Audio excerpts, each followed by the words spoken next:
Tajam hari ini.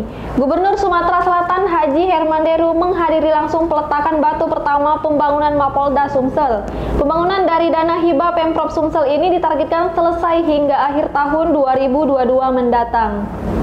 Pembangunan markas Kapolda Sumsel resmi dibangun setelah dilakukan peletakan batu pertama oleh Kapolda Sumsel Irjen Pol Eko Indra Heri S. dan Gubernur Sumatera Selatan Haji Hermanderu.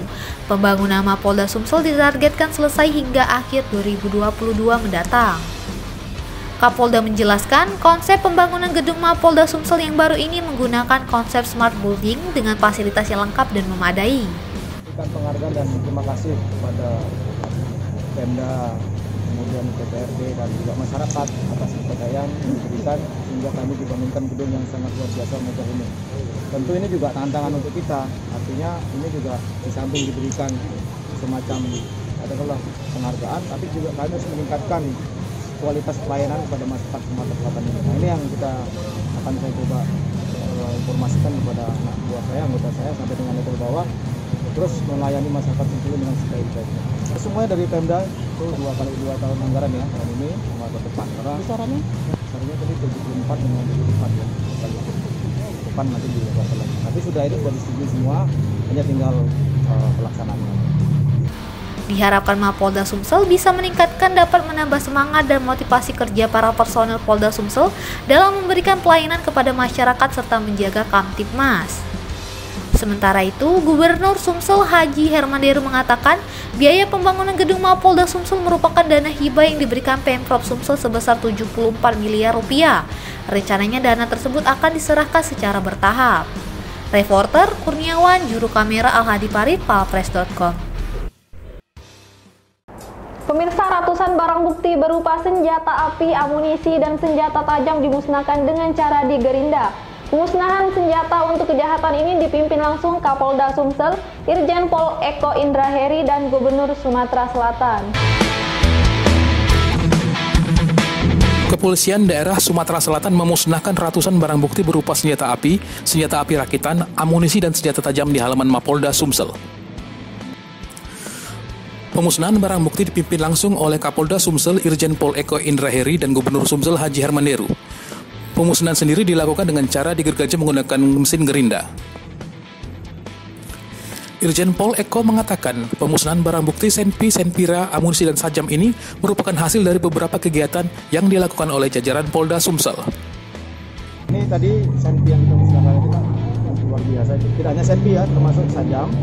Ini ada sebagian itu yang diserahkan oleh masyarakat.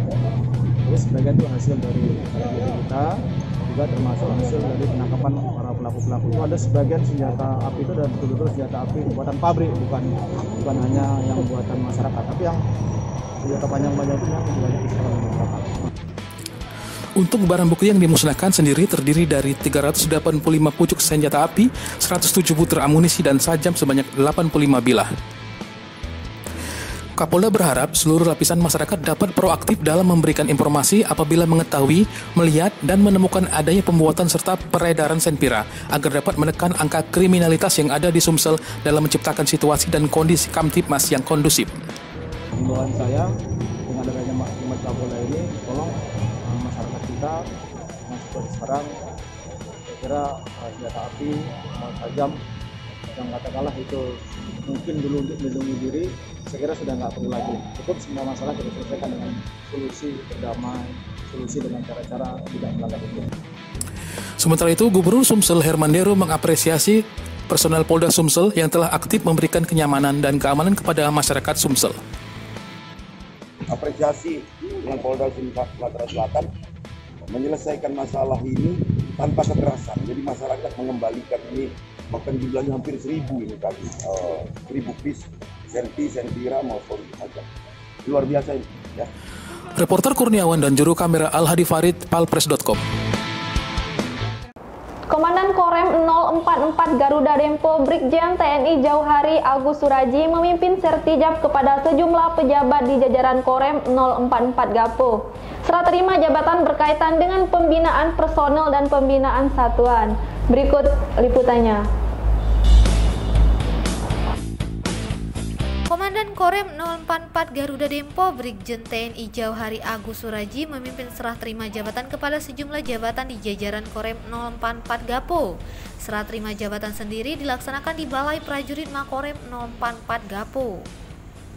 Ada beberapa jabatan yang disertijab seperti Kepala Staf Korem 044 Gapo, Kasiter Korem 044 Gapo, Komandan Kodim 0406 Mura, Komandan Kodim 0430 Banyuasin, Komandan Kodim 0405 Lahat, Komandan Kodim 0404 Muara Enim, Komandan Kodim 0401 Muba, dan Komandan Batalion Infanteri 141 AYJP. Dan Rem 044 Gapo Brigjen TNI Jauhari Agus Suraji mengatakan serah terima jabatan dimaksudkan dalam rangka meningkatkan kinerja organisasi sekaligus penyegaran personel secara berkesinambungan sehingga diharapkan akan meningkatkan efektivitas, kualitas kinerja, dan produktivitas organisasi. Dan Rem berpesan agar para pejabat untuk melaksanakan amanah jabatan ini dengan baik, penuh rasa tanggung jawab dan profesionalitas, serta dilandasi kejujuran, loyalitas, moralitas, dan integritas sebagai prajurit Sabta Marga. Reporter dan juru kamera Trisno Rusli, Palfres.com. Berita terakhir Sumsel 24 jam hari ini. Ratusan warga yang tergabung dalam Serikat Buruh Perkebunan mendatangi kantor DPRD Kabupaten Muratara. Kedatangan para buruh ini untuk mencari solusi atas pemutusan hubungan kerja. Namun, ratusan buruh ini harus gigit jari, pasalnya tidak ada anggota dewan yang berhasil ditemui. Bermaksud hendak mencari solusi atas permasalahan pemutusan hubungan kerja yang dialami oleh ratusan buruh perusahaan di Kabupaten Musirawas Utara ke DPRD Selasa 4 Agustus 2020, perwakilan buruh dan perwakilan Serikat Buruh Perkebunan Indonesia atau Serbundo Kabupaten Muratara harus pulang dengan kecewa. Pasalnya, tak ada satupun anggota DPRD Muratara yang menemui mereka. Padahal sebelumnya telah dijanjikan dan dijadwalkan untuk digelar rapat mediasi bersama ratusan pekerja dan pihak perusahaan oleh DPRD Muratara. Rinto Simamora, Ketua MPC Serbundo Muratara menjelaskan, sebenarnya pada tanggal 28 Juli 2020 mereka akan menggelar aksi unjuk rasa di kantor DPRD dan kantor Bupati Muratara.